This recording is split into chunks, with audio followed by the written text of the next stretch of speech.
Donald Trump is a name known around the world.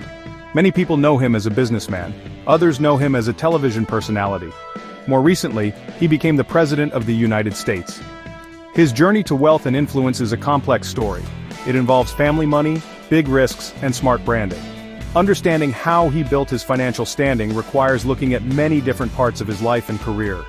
This essay will explore these key elements. It will examine his early business moves. It will also look at his financial strategies and his time in politics. His path began in New York City. He was born into a family already successful in real estate.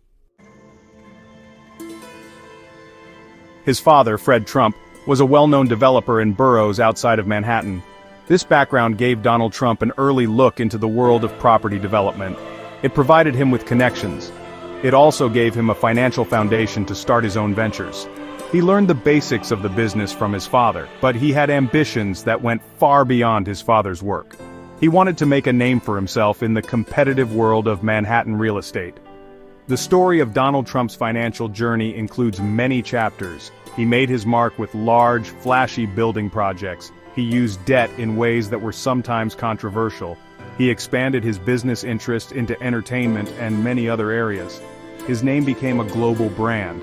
Later, his entry into politics added another layer to his financial story. His policies as president had significant effects on the economy. These policies also reflected his own business philosophies. He continued to be a major figure in financial discussions, even after his presidency.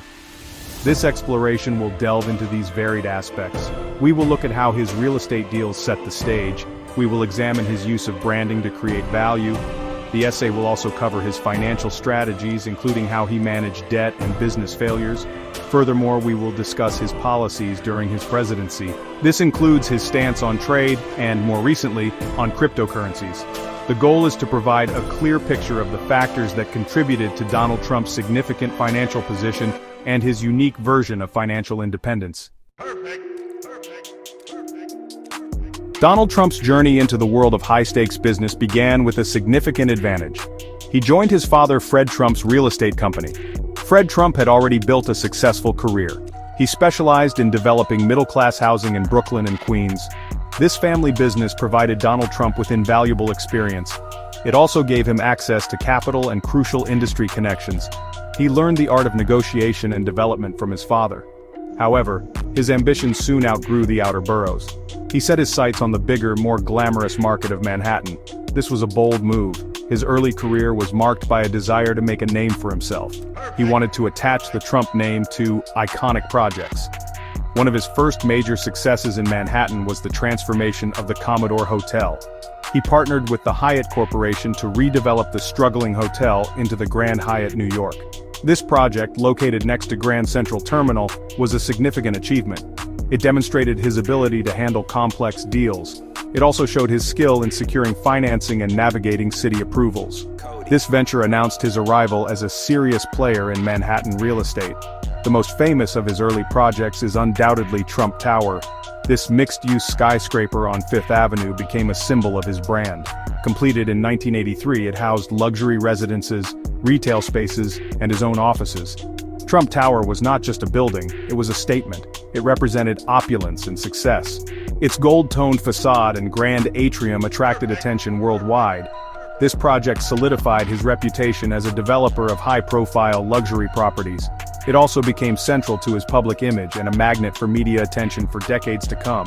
Beyond these flagship projects, Trump also ventured into other areas. He developed Trump Plaza, another notable building in New York. He also expanded into the casino industry in Atlantic City. These early ventures often involved using his father's established connections and financial backing. While he displayed considerable drive and a flair for publicity, the initial support system was crucial. These early successes in real estate laid the essential groundwork. They provided the capital and the reputation for the much larger and more diverse business empire he would later build. His focus was always on big, visible projects that enhanced his personal brand. A key element of Donald Trump's financial strategy throughout his career has been the aggressive use of debt. He frequently financed his ambitious real estate projects and casino ventures with large amounts of borrowed money. This approach allowed him to undertake massive developments. He could invest in properties that might have been out of reach if he relied solely on his own capital.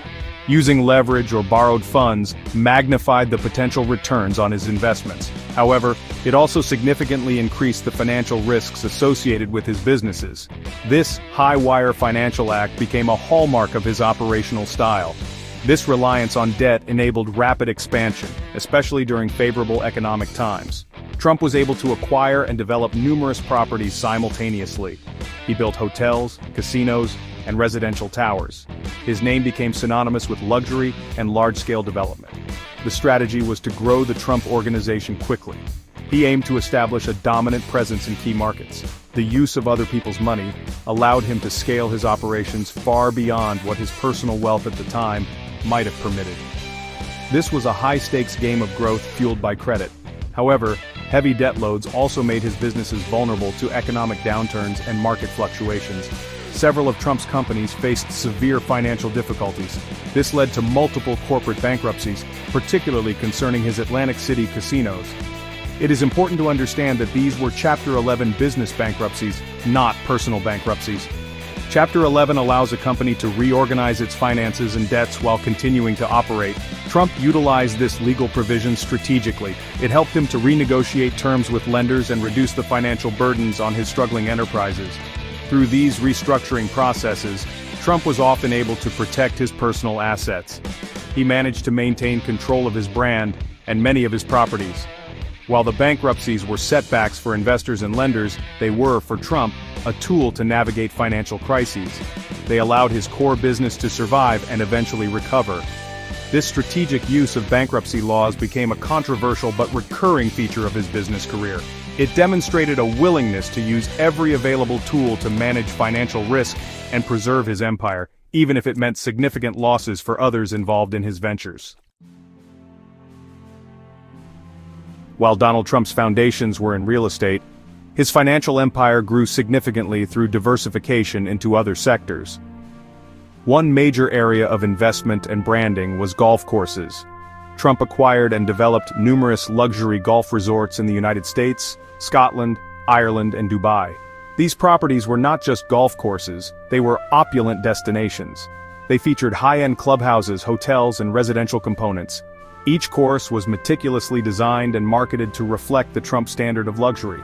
This expansion into golf further cemented his image as a purveyor of elite lifestyles. Another crucial pillar of his financial strategy was the extensive licensing of the Trump name.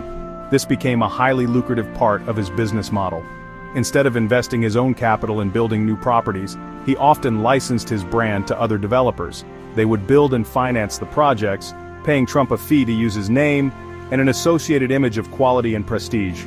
This model allowed for rapid global expansion of the Trump brand, with relatively low financial risk for his organization. The Trump name appeared on hotels, residential towers, and other ventures across the globe. The power of the Trump brand was central to this licensing success. Decades of high-profile real estate deals and his popular television show had built enormous name recognition. This made the Trump brand an attractive asset for developers looking to market their properties to a wealthy clientele. The brand promised a certain level of luxury and exclusivity. This perception allowed Trump to charge premium licensing fees. His organization also often took a percentage of revenues or profits from these licensed ventures. This created a steady stream of income with less direct involvement in development. This global branding effort extended the reach of his financial footprint far beyond the United States. From Istanbul to Panama, and from Toronto to Mumbai, buildings bearing the Trump name became symbols of international commerce and luxury. This expansion was not without its challenges. Some licensed projects faced financial difficulties or controversies. However, the overall strategy of leveraging his brand for global expansion played a significant role in increasing his wealth and influence. It demonstrated a shift from being primarily a builder to also being a manager and marketer of a global luxury brand. Section 6. From Businessman to President Shaping Economic Policy. Donald Trump's transition from businessman to the President of the United States brought his distinctive economic philosophies to the forefront of national and international policy. His approach to the economy was often unconventional. It challenged long-standing principles of global trade and domestic regulation. Having built his career on deal-making and asserting American business interests, he sought to apply similar tactics to national economic strategy. This led to a series of bold and often controversial policy decisions. These decisions aimed to reshape America's economic relationships and boost domestic industries. One of the most prominent features of his economic policy was the implementation of tariffs. He imposed import taxes on a wide range of goods, particularly from countries like China. The stated goal was to protect American industries and jobs from what he viewed as unfair foreign competition. He argued that these tariffs would encourage domestic production and create a more level playing field for American businesses. These actions marked a significant departure from decades of U.S. policy that had generally favored free trade and lower tariffs. His America First approach prioritized national economic interests above globalist considerations. However, these tariff policies drew considerable criticism from many economists and business leaders. Critics, such as economist Noah Smith, argued that the tariffs harmed the American economy. They pointed to increased costs for consumers and businesses. They also highlighted retaliatory tariffs imposed by other countries on American exports. Some described these policies as a form of central planning or top-down economic control, rather than free market capitalism. Libertarian figures like Senator Rand Paul also voiced strong opposition to the tariffs. They argued that such measures interfered with free markets and ultimately hurt economic growth. Interestingly, some observers noted an unintended consequence of Trump's protectionist policies. The perceived negative effects of tariffs and government intervention led to a renewed public interest in free market philosophies. For example, Elon Musk shared Milton Friedman's pencil video, which explains the complexity of international supply chains. This video gained significant traction, suggesting a growing curiosity about classical liberal economic ideas. The debate over Trump's tariffs inadvertently highlighted arguments for free trade and limited government. Thus, his policies not only shaped the economy directly, but also spurred broader discussions about fundamental economic principles. Section 7. The Digital Frontier, Trump's Evolving Stance on Cryptocurrencies. In the ever-evolving landscape of finance, Donald Trump's stance on cryptocurrencies has recently garnered significant attention. Initially, like many traditional financial figures, he expressed skepticism towards digital assets. However, more recent developments suggest a notable shift towards a more pro-crypto position. This change aligns with a growing segment of the population interested in financial innovation and decentralization. His evolving views could have considerable implications for the regulatory environment surrounding digital currencies in the United States, potentially fostering a more favorable atmosphere for their growth and adoption. This apparent pivot has led some political figures to champion him as a leader in this new financial frontier. Senator Tommy Tuberville of Alabama, for instance, has referred to Donald Trump as the crypto president. Tuberville has been a vocal advocate for clearer and more supportive crypto regulations. He plans to reintroduce the Financial Freedom Act. This legislation aims to allow Americans to include cryptocurrencies in their retirement investment portfolios, such as 401k plans. The act challenges existing Department of Labor guidance that has been cautious about crypto investments in retirement accounts. Reports from early 2025 indicate that Trump may have taken concrete steps to support the crypto industry. It has been suggested that he signed an executive order designed to roll back some of the more restrictive anti-crypto policies implemented during the Biden administration. Following this alleged executive action, there were claims that the Securities and Exchange Commission, or SEC, withdrew nearly a dozen lawsuits and investigations against prominent cryptocurrency companies. Such moves would signal a significant thaw in the previously tense relationship between the crypto sector and regulatory bodies. These actions would aim to provide more clarity. The crypto industry has seemingly responded positively to these developments. Ripple CEO Brad Garlinghouse noted a substantial increase in business activity for his company. He stated that Ripple signed more business deals in the first 2 months of what was implied to be an early 2025 period under Trump's influence than in the entire preceding 4 years. This suggests a renewed sense of optimism and a more favorable operational climate for crypto businesses. Trump's embrace, or at least a more accommodating stance, towards cryptocurrencies could mark a pivotal moment for the industry's integration into the mainstream financial system. Section 8. Executive Actions, Economic Philosophies and Regulatory Shifts. Beyond specific policies like tariffs or his stance on cryptocurrency, Donald Trump has utilized executive actions to steer the nation's economic and regulatory direction.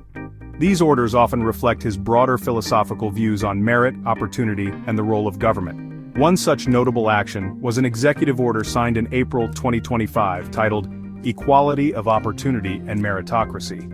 This order aimed to promote a society where advancement is based on individual merit and effort, explicitly opposing race or sex-based favoritism in government programs, and potentially influencing private sector practices through federal contracting rules. The executive order called for a comprehensive evaluation of all pending proceedings under the Equal Credit Opportunity Act, or ECOA. The ECOA is a crucial piece of legislation designed to prevent discrimination in lending. The order specifically targeted the legal principle of disparate impact liability. This principle addresses practices that may not be intentionally discriminatory, but still result in negative outcomes for protected groups.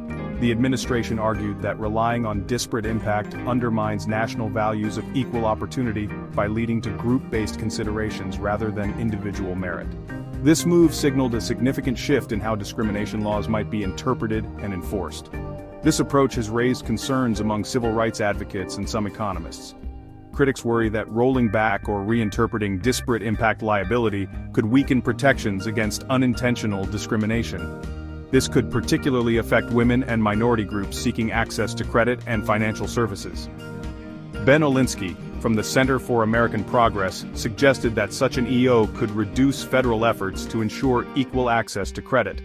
While private lawsuits could still be filed, the federal government's role in proactively addressing systemic biases might be diminished. The order also called for similar evaluations related to Titles 6, 7, and 8 of the Civil Rights Act of 1964. The potential impact on independent federal agencies like the Consumer Financial Protection Bureau, or CFPB, is also a key consideration. During his presidency, Trump appointed his own leadership to the CFPB, an agency created to protect consumers in the financial sector. The new executive order could further influence the CFPB's enforcement strategies. It might lead to a stalling of litigation aimed at protecting women and other groups from credit discrimination. It could also prompt a rollback of guidance intended to uphold civil rights in financial transactions.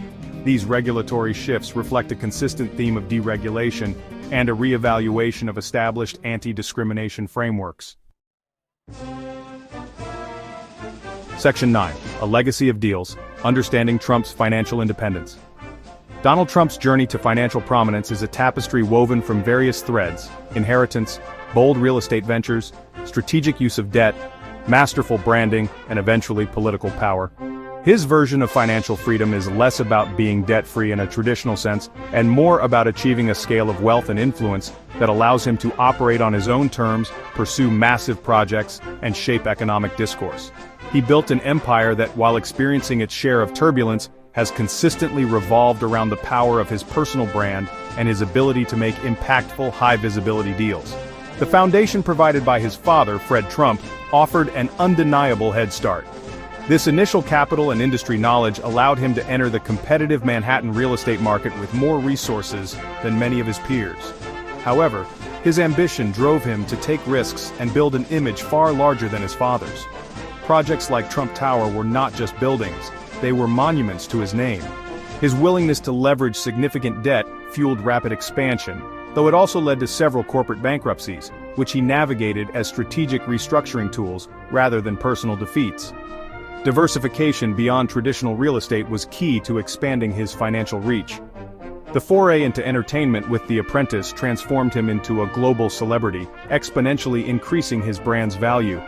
This fame was then monetized through licensing deals, golf courses, and various other ventures, creating multiple revenue streams. His name became a commodity, sold and marketed worldwide. This ability to convert fame into financial gain is a defining characteristic of his business acumen. It allowed him to exert influence and generate income in ways that went far beyond conventional asset ownership. Ultimately, Donald Trump's financial independence is characterized by a complex interplay of tangible assets, brand equity, and an enduring public persona. His policies as president, including controversial tariffs and a more recent embrace of cryptocurrencies, further reflect his willingness to challenge established norms and exert influence over economic trends. His career demonstrates a relentless pursuit of growth and visibility, employing a unique mix of showmanship, aggressive financial tactics, and an ability to continuously reinvent his engagement with the economic landscape. This multifaceted approach defines his distinctive legacy in the world of finance and business.